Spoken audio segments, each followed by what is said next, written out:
Boom shakalaka. What's going on, everybody? Randall here from Crypto Love, and I am joined today with the man himself, Alex Mashinsky from Celsius Network. What's going on, Alex? Hey, thanks for having me back. It's been a long time. I saw you in Florida, but we didn't have a chance to connect. So good to see you again. Yeah, great to see you again. Now we're on opposite sides of the earth, I think. But Yeah, today we're going to be talking about what's new with Celsius. So I think before we do that real briefly, can you just real fast, for people who may not know you or may not know Celsius Network, can you just give them a brief overview of you and Celsius? sure. Yeah. So I'm a serial entrepreneur, and Celsius is my eighth startup. So I did seven startups as a founder before Celsius, and had several great exits. Did Arbinet, which was the company that kind of invented voice over IP. So I wrote the patents back in '94. Built the first gateways, got them. I think you're in New Zealand now, right? Where are you based now? Thailand. Thailand. All right. So got them deployed in a bunch of different countries, including Australia, Thailand, all the different places in Asia, and really was a great experience. Raised over $1 billion from venture capital, and tried retirement. That wasn't for me. And really got bitten by the crypto bug. So been hodling coins since 2013, and more recently, 2017, started Celsius because we kind of felt that the adoption just wasn't happening fast enough, and unless we create something that every person on the planet needs, crypto in general is just not going to cross the chasm. It's not going to go from kind of like early adoption, which I think we both are kind of the early adopters, to the mass adoption. And that's like, includes our kids and our parents, right? So so I think what Celsius focused on is really kind of replacing the banks, taking all the profit that financial institutions create with your money, but instead of giving it to the shareholders or giving it to the investors, we give it to the depositors. So we take 80% of the profits, give it to the depositors, where banks take 80% of the profits and give it as dividends to the shareholders and investors and everybody else. So we did an ICO March 2018, and we launched the product 3 months later, and we're basically paying interest on 15 different coins, obviously Bitcoin, Ethereum, and so on, but also plenty of stable coins and proof of stake coins and all kind of crazy coins. And the idea is that, for example, with Dash, you can deposit Dash with us. If you keep it on an exchange, you get paid nothing. If you don't have enough coins, you can't really stake them yourself. But if you just move them to Celsius, we pay 7.5%, which is a little bit more than what you get if you stake it yourself and you run all the nodes and you have at least $80,000 in your pocket of Dash, because we basically give back everything we collect on those nodes, staking, we give it back to the community. So this is just one example of what we do. And for us, every day is making sure that we're doing everything in the best interest of our depositors. We represent our depositors, and we go out there and just create a return on those coins. So that's kind of like the short version of my last several years. That's pretty cool. I mean, I think every time you're on the show, you kind of blow my mind. Last time I was talking about how you can borrow against your cryptocurrencies instead of actually cashing them out. Still do that. 5%, we lowered the rates. So now you're paying half of what I told you last time, Yeah, it's correct. It's awesome. And now you kind of like mini blew my mind there with borrowing against Dash, because for everybody who wants a Dash masternode, you can kind of almost have a Dash masternode right now, even though it's not technically a masternode, but you borrow against or you deposit it and earn some crypto. That's right. If you have $10 of Dash, you can earn exactly the same thing as a guy that has $10 million of Dash. Pro rata, right? So you'll still make that 7% return, which is, again, something that most Dash holders don't stake. And frankly, they don't know it, but the exchanges that they host their coins with, they do stake. So they make all the money off your money, and they don't tell you, they don't share with you. I don't think Binance or any of these exchanges has sent you a check at the end of the year saying, "Oh, thanks for holding Dash with us. Here's your 7%." Right. So because they don't, you don't expect it, and they just keep it to themselves. So every week we distribute more Dash to your wallet, and it's the best thing people tell us. They come to work on Monday and they see that email in their inbox showing them that they made more coins on their coins. Yeah, that's pretty awesome. I saw this article, I think it was on CoinDesk or Cointelegraph or one of them, talking about explaining how you could stake Dash with you and also Battlestar Capital. I think you're aligned with them, and they were talking about even up to 30% on some stuff. Yeah, if you can leverage it, you can get up to 30%. So we don't necessarily recommend high leverage, because I think for professionals, people that know what they're doing, people that can hedge, it makes a lot of sense. But if you're just a small holder, you have whatever, $500 or $1,000, it probably does not make sense to leverage and create all kind of complex structure. But the point is that we are creating more and more value for the depositors. We have now over 75,000 people who downloaded the app, the Celsius Network app, and many of them are deposited many different coins with us. And we're seeing about $1 million a day in inflows, so about $1 million worth of different coins coming in. We already have several $1 million of Dash. We just opened it up a few days ago. So, and again, this is just taking something that you're not earning anything on and moving it over, and it's sitting with BitGo, so it's very, very safe. And we're staking it with Battlestar, so you have the best of both worlds. You have pros who know exactly how to stake it, and it's custodied with probably somebody who does a better job with custody than your exchange or your cold storage wallet. So why is it safe with BitGo? Well, BitGo is one of the oldest custodians out there. So the Chicago Mercantile Exchange, Kraken, 300 different institutions, major institutions, right? Most of the big hedge funds all use BitGo. BitGo also has insurance, so I think they insured for up to $100 million in any kind of hacking from Lloyd's of London. So you get all these benefits at no cost. We don't charge any fees. Normally, if you go to BitGo, they'll charge you a lot of fees, right? Just to open an account and a minimum monthly fee, and you probably pay $3,000 or $4,000 a month just to have a BitGo account.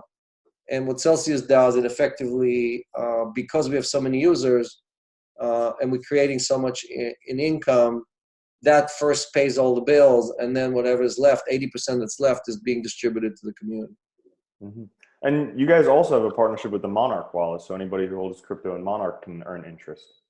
Yeah, we have several wallets. I think now it's 7 different wallets we integrated. Monarch was one of the first. Alav Beatles is a great entrepreneur, and I'm actually helping him right now with some of the stuff he's doing to kind of scale his business and the business plan and all the other stuff. So, sharing the love, I think in our community, there's a lot of hardworking guys that pour their love into the product and the service.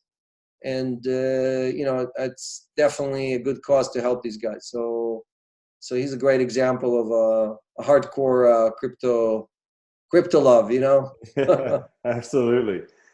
So we were talking just briefly before the interview, and you mentioned you had a pretty good reason for the 80% drop in, I'm guessing, in price. So talk about that. I'd love to hear it. So, it's perspective, right? I think a lot of people that joined the beginning of 17 or middle of 17 and took the ride up and then ride down didn't really understand the whole story. But if you look at it since 2008, when kind of, if you think of Satoshi kind of creating the Bitcoin, right? And the first group that came and grabbed the baton from Satoshi. So think of it as like a 4-man relay race, right? I don't know if you were a runner in high school or in college. But just for fun. Just for fun. Yeah. But basically, so the anarchists come, grab the baton from Satoshi, and run as fast as they can, thinking this thing is the best thing since sliced bread. And they can't get more than 1 million users. Like in the first 3 or 4 years, if you look at the total number of wallets, the anarchists just could not get adoption, right? And so they had to hand off the baton to the next level of adoption. And the next group that came in were the libertarians, and they got about 3 million users, and they took the baton and said, forget about this crazy, let's change everything on the planet. We're going to take the world and make it a better place. We're going to fix all the problems in the world using this Bitcoin and blockchain and everything else. And they barely got 3 million, so now we're up to about 4 million users. We're at 2015 or so, and they had to hand off the baton. So the third runner here in the 4-man relay race were the speculators. The speculators came in and said, it's not about anarchy and it's not about saving the world, it's about making money, right? And they ran the price of Bitcoin from about 600 all the way to 20,000 because they were planning to hand off the baton to the institutions, right? This is the first time in history that the big institutions, the banks, all the rich guys on Wall Street, all the famous investors were the last guys in on the next big thing. The anarchists were the first, obviously, libertarians, again, speculators. And the institutions, when they were handed off the baton, they said, hey, the compliance, the regulatory stuff is not clear, the scalability isn't there, you guys didn't solve that, and there's way too many hacks, the security is just not there. So they dropped the baton. So you're seeing this 80% drop in the price of coins because we couldn't get the mass adoption to the next level. We couldn't bring the next wave of money into the crypto community, and basically the speculators got scared and they started dumping coins and going back from crypto land to fiat land, right? And we're still going through that. The reason the prices, even when they surge, the reason they come down is because every time we kind of recover 10, 20%, there's always a fatigued speculator who's saying, okay, I'm getting out here before it goes down. And the institutions are still not in, right? So we cannot do that handoff. We cannot do that handoff. And part of what Celsius is trying to do is really pivot, instead of just relying on the institution, is create a whole another universe of depositors and people who have a reason to come into crypto, because we have two products that everyone on the planet needs, right? So the problem we have right now with these 2,000 ICOs and 200 different blockchains is that most people on the planet can't use any of those things, right? The products are not done and the people can't actually use them. But everybody on the planet wants to be paid more in interest, and everybody on the planet wants to pay less for loans. And that's the two things that we provide. So we want the institution there. We're doing everything. We work with a lot of institutions. We lend the coins to the institutions. But I think for us to really get to new highs with all of the major coins, we need to bring the next 100, 200 million people to use the basic products, like earning 7% interest on your deposits, right? Mm-hmm. Just taking your dollars, buying stable coin with them, not risking it on Bitcoin or whatever, just taking USDC or TUSD or GUSD, right? Depositing with Celsius, earning 7.1%, getting paid every week.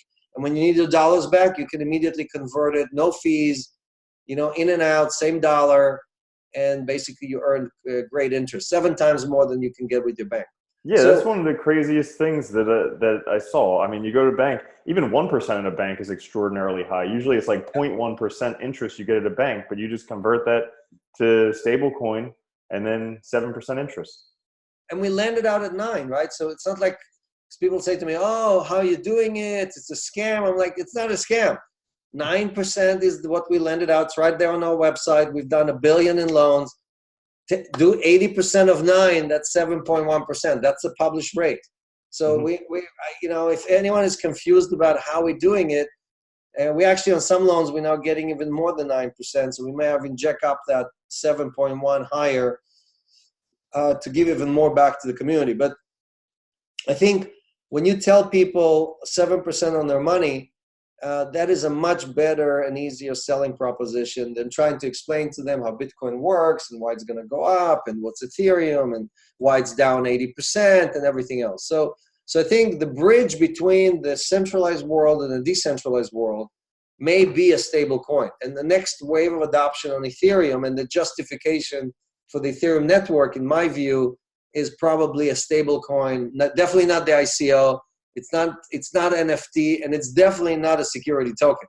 So the only thing that's really left that has any legs is a stable coins. And again, like in VoIP, I when I started VoIP, when we had the first 10, 20 million users, and they're all excited. They were saving money on their phone calls. And then hundreds of millions of people showed up, right? Like in a mass adoption. And then that was just the 2 years of high, like we were like, every day we would look at the numbers and they were just going crazy, right? So that's what we need here. We need this, like, everybody in India or everybody in China to discover this and just go crazy and start really pouring more and more capital into this network, which helps Ethereum, helps Bitcoin, because a lot of these people are going to bleed some of the money into the other coins as well. So I'm really, I know everybody in the industry is working on different solutions, and some people are trying healthcare and they're trying, I don't know what, all kind of other stuff.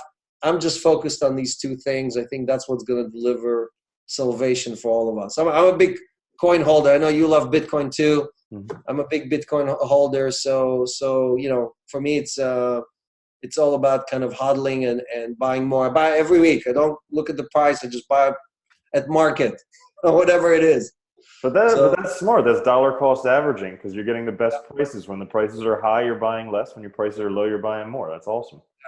Yep. But you mentioned voice over IP, and you told me earlier your slogan is VoIP to MOIP, which I really like. It reminds me of, so 10 years ago, I was living in France, and I remember when I was living there, I'd have to buy like calling cards and go to payphones and use the calling cards to do that.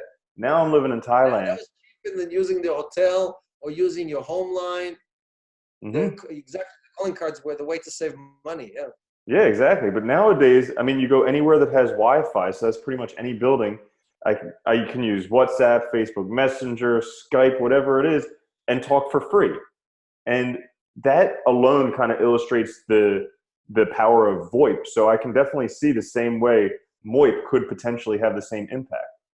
Yeah, look, money over IP is no different than voice over IP, right? I mean, it has much more regulation, it has much more kind of like controls, but it wants to be free. Just like, VoIP is one of the most decentralized applications on the internet. No one owns it, no one controls it. Like you said, there's hundreds of apps that allows you to do the same thing. Like we're using Zoom right now, but we could have used Google or we could have used WhatsApp or anything else. So the same way with money, we think that money running on cryptocurrencies on the public blockchain infrastructure is the future, but we need to hide it behind really simple interface. So if you think about VoIP, most people, 3.5 billion people use it every day, and they don't know how it works. If you ask them, explain to me how VoIP works, they'll be scratching their head and say, oh, I don't know. So same thing with MOIP, right? Money over IP should hide all that complexity. I don't need to know addresses. I don't need to understand private keys. I don't need to understand how to transact over this or that blockchain.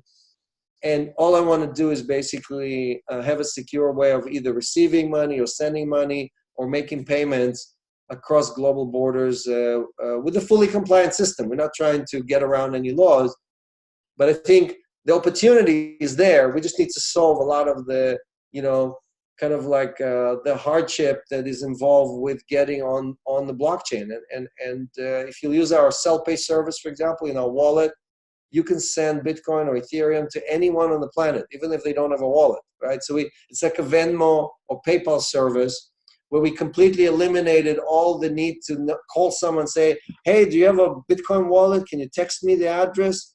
No, don't. You send me the private address. I need the public address. Like all kind of silly things like that. Like, did you get the money? Okay, I'm sending you the rest of it. That was just a test. Like it's crazy, right? So we did that with VoIP. We did that with other services. It's now time to do it with MOIP. So how does that person who receives the money on self-pay then actually convert it to their local currency? Right. So what you get is an SMS or an email or a WhatsApp with a link. The link, again, you don't need to have a wallet, right? So the wallet is already waiting for you at Celsius with your coins in it. And what you do is you basically open that wallet. And then if you want to withdraw it, put it somewhere else, no problem. You can move it to your private key, to your cold storage, or you can move it to an exchange, or you can just leave it with Celsius and earn interest, right? But the idea is that the transfer itself is using traditional networks that everybody knows how to use. 7 billion people on the planet use instant messaging and email and so on. 30 million use private keys and public keys. So which way should we go? Should we go with what everybody's using, or should we teach everybody how to create and manage a private and public key? So Yeah. I think our challenge is that after 10 years and all these guys screaming, not your keys, not your coins. Well, guess what? We found all the people that are believing that not your keys, not your wallet. We got it. 30 million. That's it. You want to get the next 3 billion people? You're going to need a different solution. You're going to need something that allows you to reset a password, that allows you to recover the wallet if you lost it, that allows you to see your balance somewhere else so you know what you have, what you don't have. So a lot of that stuff, imagine if your bank, when you went and tried to withdraw the money, said to you, hey, where's your private key? You don't have it? Guess what? Your money's gone, right? Mm-hmm. So you never work with a bank like that. So I think our experience, user experience, is definitely not there to enable the next 3 billion people to join, right? So we kind of ran out of the hardcore guys who know what they're doing, who know how to manage a private key. My own son, my son, I kept, every week I would send him a little bit of coins just to get him into the game. He's 17. He ran out of space on his phone. He deleted his wallet, and he never wrote the password anywhere. He never put the private key anywhere safe. And I was going crazy. And he's like, Dad, but why can't you just reset it? I'm like, it doesn't work like this. Yeah. So my own son was hearing me talk about crypto for 4 or 5 years, doesn't know how to do it. How can we expect anyone else? It's like, that's their first time. So I think all these experiences have really forced me to think about it in a way that's, again, VoIP was hard in the beginning. You had to put a TCP/IP address, and you had to see create a socket, and see how many hops you had to the other address. And if you had too many, you had to reinitiate and hope that you will drop from like 18 hops to 4 hops or whatever. And then the connection would drop because you had to go from UDP to TCP/IP and all kind of other stuff. Now the system does it all by itself, right? It automatically figures out how to get around all the obstacles and congestion and creates a great connection like we have right now, talking across the entire planet. You're sitting exactly on the other side of where I am, as far away as possible from Alex. So all I'm saying is that we've tried this for 10 years. I think it's time to try something else. And the guys that still want their keys are going to get their keys. But for the majority, for the next billion people, we need a solution that's easy, that's really very easy for people to share. Because again, the challenge and the call to action for your viewers is to bring 10 people into crypto, right? That you don't bring 10 people into crypto, we're not going to get across this chasm. We're not going to get to mass adoption. We don't get to mass adoption, prices are not going to be at all-time highs. It's that simple. Mm-hmm. Awesome. So, one thing that I really like about Bitcoin and cryptocurrencies that kind of got me involved in it was somewhat replacing the banks. So like 2008, the banks were too big to fail, but they did a lot of stuff that some people didn't like. And so one of the reasons I really liked Bitcoin was because it kind of did what the banks did, like the job of the clearinghouse and just transferring money between people, peer-to-peer. What Celsius Network does is another job of the banks, which is like lending. So basically people can go and they can potentially borrow for a house or for a car or for different things like that with Celsius. So I think those two matched together kind of help eliminate the banks even better. Yeah. So look, let's go through a simple example, right? So you make a deposit, right? You work real hard, you take your paycheck, you go put it in the bank. And for most of the money, the banks don't pay you anything unless you really know what you're doing and you switch to a savings account and you keep ramping and you have at least a few $1,000s there. What they give you is nothing. Unless you lock it in for 2 years or whatever, the rate is less than 1%. So, but what the bank does after let's say you did your best and you got 1%, they turn around and lend me your money. I might be your neighbor, right? So you already know me. But instead of you lending it to me directly, I'm getting it from the bank. The bank charges me 25% on my credit card, right? And they pay you only 1% for your money. So they make 24 out of 25%. That's 95% of the value being kept by a guy who's just a toll collector introducing us, where again, we could be neighbors, we could be working together, we could be in the same city and so on. So it's just not a fair deal. It's not a fair deal for anyone, but the bank can do that because they hold this exclusive license that allows them to lend, right? Mm-hmm. Now, the good news is that most states actually encourage low-cost lending, like 21 states in the United States and many countries around the world. If you come to them and you show them that you are lending below 15%, like we charge 9%, they actually tell you don't need a license because you are helping the community, and we waive the need for a license. You're going to charge 18 or 25%, you do need a license. So most people think that you need a license because they know that the banks have a license, but the license is required when you are above the usury laws. And a lot of people don't know that. They don't understand that.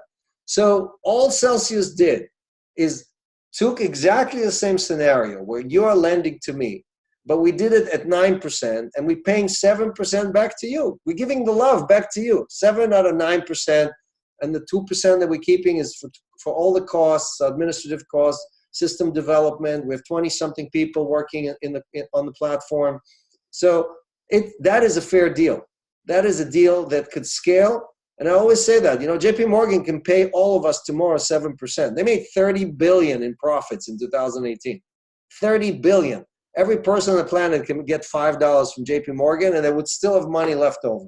So it's not like we invented. Alex Mashinsky sat in some basement and did math formulas all day long, and after 3 years and a big beard like Crypto Love came out and said, Eureka, I figured it out. Here's how we're going to make money. No, we took exactly what the banks do. But instead of taking the profit and giving it in dividends to the shareholders, we're taking the profit and giving it to the depositors. And I actually have people calling me and screaming at me, Alex, why are you giving back so much? You're ruining our business. You made something, we used to make all this money on stuff, and now you're giving it away. And I'm actually very proud to be giving it away because, again, crypto, the blockchain, the open ledger were invented for this. They were invented to create Satoshi did this to create a new economic system, not to have us all shuffle coins with each other. So using this application to do this kind of peer-to-peer lending where all the value is kept between the borrower and the lender is, in my view, a perfect implementation of the blockchain. Mm-hmm. That's one thing that I like about you is you do things for the benefit of the system. Like I remember you telling me before how you got Wi-Fi in the New York City subways just to benefit people, not to make a buck from it. And that's all. Took 15 years, yeah. 15 years convincing the city to do something that was obvious, right? Like, Jesus, 8 million people every day don't have any connectivity, can't dial 911. Mm-hmm. Yeah, so now 8 million people use it every day. There's still a few people who come to me and complain. There's too much noise in the subway. It's all because of you. But most people love it. Most people, and I'll give you guys a little secret. If you turn off the Wi-Fi, it actually runs 10 times faster because everybody's on the Wi-Fi. But the 4G network, no one is on the 4G network. You have 5 bars. Look at your phone. So next time you're in the subway, turn off the Wi-Fi and browse the internet, see how fast it goes. So that's a little tip for the guys that use the trains every day. Oh, that's awesome. So I think since the last time we spoke, there's been a lot of imitators trying to do what Celsius is doing. So you got like Nexo, Salt, got a whole bunch of other ones. How do you compare? And why do you think they're all trying to do the same thing? Well, so that most of these guys started doing something else. They just charged 18 to 24% for loans, for crypto loans. And we came in and we priced it at 9%. You can actually, if you do lower LTV, which is less risk for the community, we landed at 4.95% per year, right? So it's the lowest rate anyone is offering. So when they looked at what we did, they were like really mad at us because we kind of ruined their business, right? Salt and Nexo used to really, I would say, rape the crypto community, right? Rape the hodlers that wanted to, instead of selling coins, borrow against their coins, defer their taxes. I think we talked about deferring taxes in our old interview. So I think, and then when we published our numbers that we did over $1 billion in 9 months, everybody went crazy because a lot of the crypto kind of projects that couldn't find any love or couldn't find any adoption, then looked at us and said, wow, Celsius figured it out. This is where all the money is. So they all ran over and thought, oh, we're just going to offer interest and everybody's going to come to us. But building trust with the community and proving to the community holders that you're actually doing it in their best interest is not something you do overnight. I mean, like me, like you, we've been in this community for years. We've built relationships.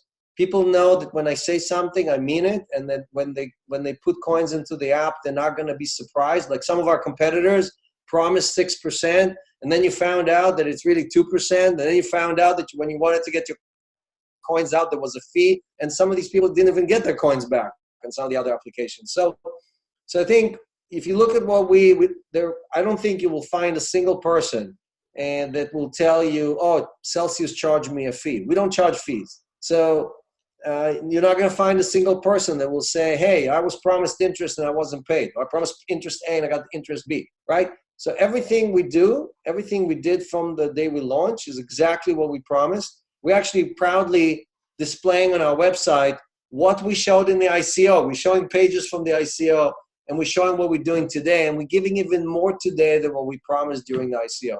And I think that's one of the very few companies in this whole kind of ICO boom that not just delivered, but delivered more than what they promised and really did it for the community versus, run away with the money or pay themselves big bonuses or whatever people did with their crypto money. So, I'm a successful guy. I made a lot of money. I didn't need to do this. I didn't do this for the money.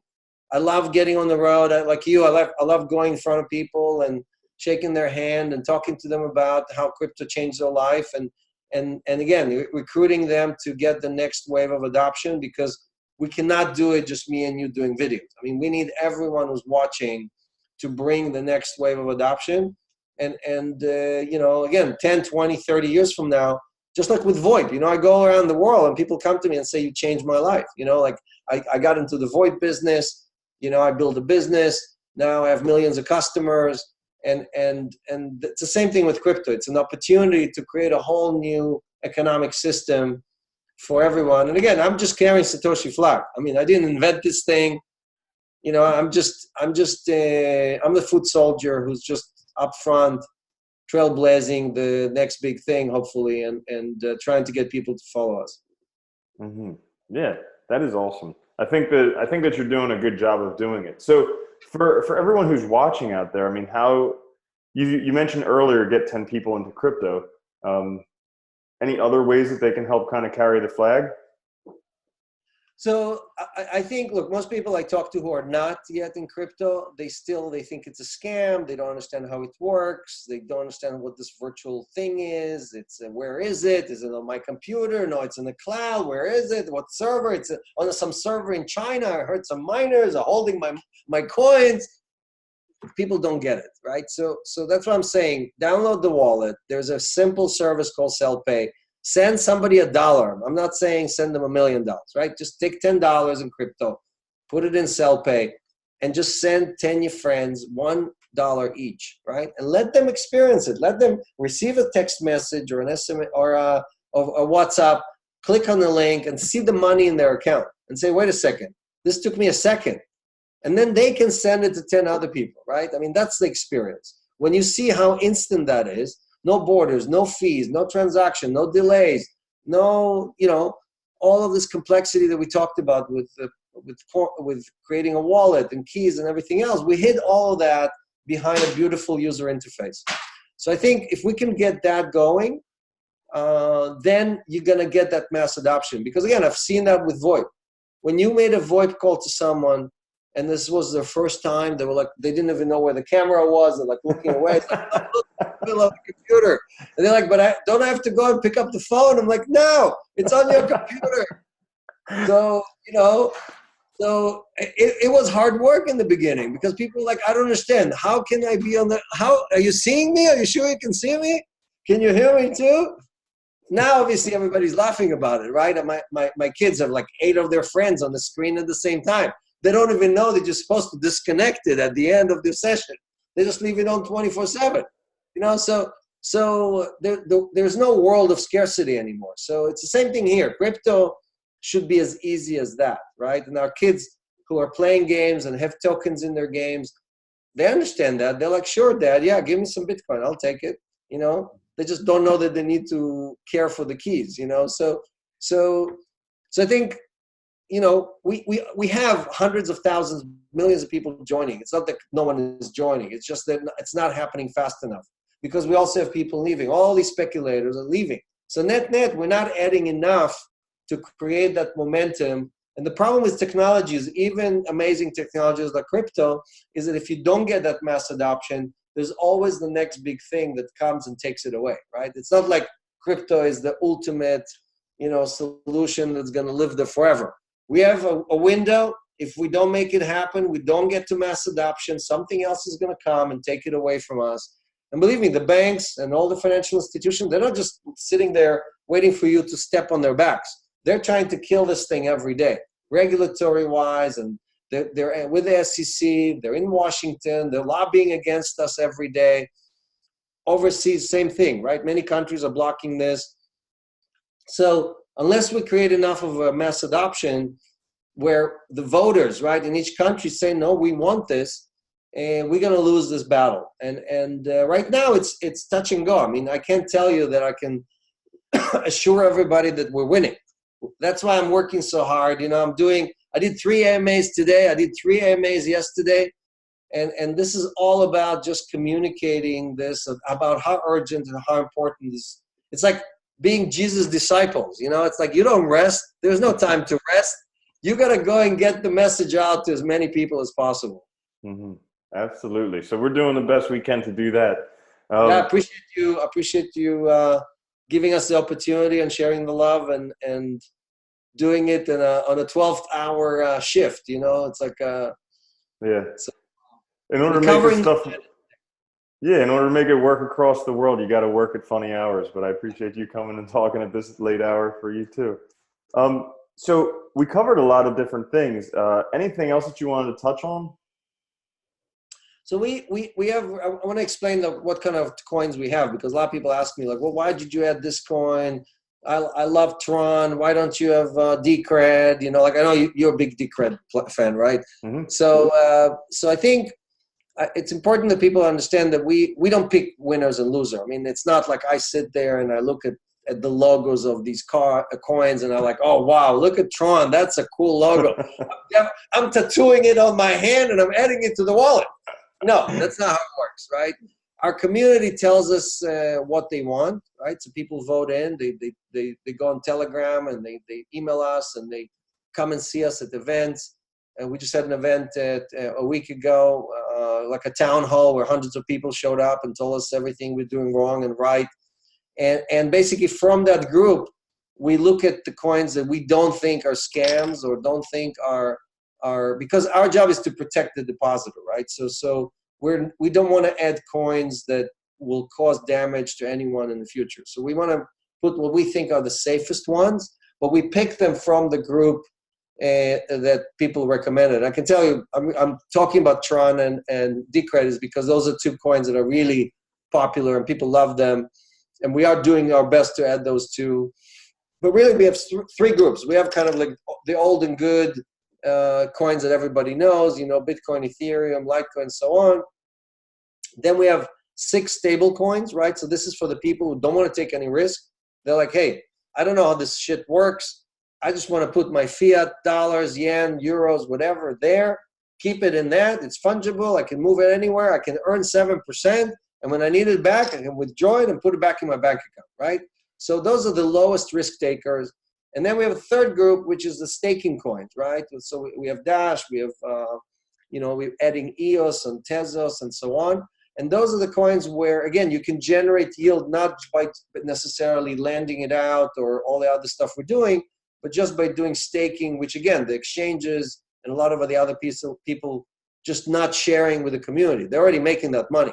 When Binance tells you they made $1 billion, guess what? A big chunk of that is from them just collecting coins on your coins, right? Mm-hmm. So all we're doing is basically allowing you to take advantage of it. Again, instead of the bank keeping the money or the exchange keeping the money, we're giving it back automatically. You don't have to do anything. You don't have to go and figure out math equations or move things around. You make a deposit. The second it's in, it's starting to earn interest. So these 3 groups, in our view, kind of represent the buckets. And each person has to come in and then look at it and say, okay, Do I need a loan? Maybe I'll borrow against these assets, right? Do I want to earn money? Okay, do I want a high risk or low risk?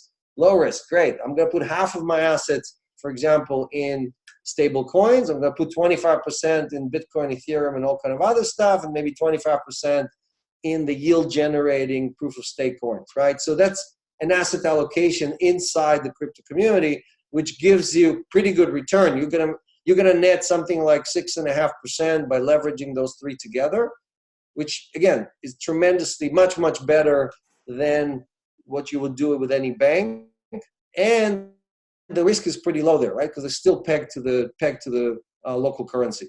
So that's a great example. Again, we're not like, if you look at the Nexa website or some of the other Salt websites and so on, all they care about is, hey, you need a loan? Great. We're just going to charge as much money as possible. And if the coin drops, we're going to liquidate you and charge you liquidation fees and early termination fees and all kind of other stuff, right? Mm-hmm. I can tell you that even though we did $1 billion worth of lending, we have not liquidated a single customer, not one, because we call our customers and we say, look, what's the issue? And they're like, well, we took too much of a loan, or, I don't have any coins right now. Great. You don't have to put more coins. How about giving us part of the loan back? Oh, that's a great idea. I can do that. Or how about selling some of your coins to cover the loan so you don't need to put more coins in? So we have 3 ways of managing it. And every time we spoke to a customer, not for everybody, it's the same solution. For one guy, giving back the loan is the best solution. For another guy, putting more coins into Celsius is the right way to go. And for a third person, they just want to lower the loan amount by selling some coins. So all we're doing is really accommodating the community. And because of that, a lot of customers are leaving all these other solution providers and joining us. That's awesome. Yeah, I definitely think because you guys are doing what's best for the community as a whole, you'll definitely get adoption. And then also, once you add Tron, EOS, and Cardano to it, I mean, every crypto holder will join. That's it, right? Yeah, without a doubt. Well, cool, Alex. It's been an absolute pleasure to have you again. Lots of fun.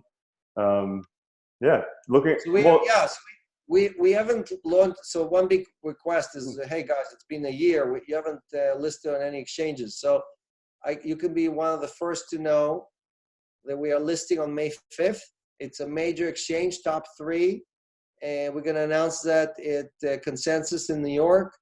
And so all the guys who are now trading on IDEX or some other exchanges finally are going to have a real exchange where Celsius is listed. We also added all of the 7 cell utility to our website. So if you want to know why Celsius is great, or how we're going to use the cell token and what does it do, because you can basically earn 20% more interest if you're using cell tokens, right? So it's kind of like a booster. It's like putting your engine on a super, a super boost. So all of that is on our website, and I know a lot of people are excited. The token already doubled in value just in the last 4 weeks because people are getting excited that it's going to be listing, and I'm looking forward. I mean, we're looking to add the next 100,000 people in, so we're really pushing. We're going to put coins into everybody's wallet. Next 100,000 people, going to give them cell tokens for free. So we're really doing a big splash. And also, like you mentioned, 7 wallets, 3 exchanges who are partnered with us, like CoinVest and a few others that we haven't announced yet. So all of that is amazing momentum. And, our goal is to deliver even more to the community, provide even more interest income, and and help other projects. I mean, all these guys that we're integrating with, we're helping them also create revenues, which helps them to, like you mentioned, Monarch. And so we share some of our revenues with them, and it obviously helps them build what they're already doing. That's awesome. That's awesome. I think you're doing a lot to help out the community, and I definitely am looking forward to the day when MOIP is just as widely used as VoIP. That's right. And may we see only newer highs from here, right? I mean, it's been a painful winter. Yeah, absolutely. But I think that good things are around the corner. Yes. Yeah. So Alex, thank you so much for joining us again. And then we look forward to seeing what's going on with Celsius in the future. We'll be waiting forward to that announcement in May. Perfect. We should do this every 6 months, you know? Sounds good to me. Thanks so much. You got it. Peace.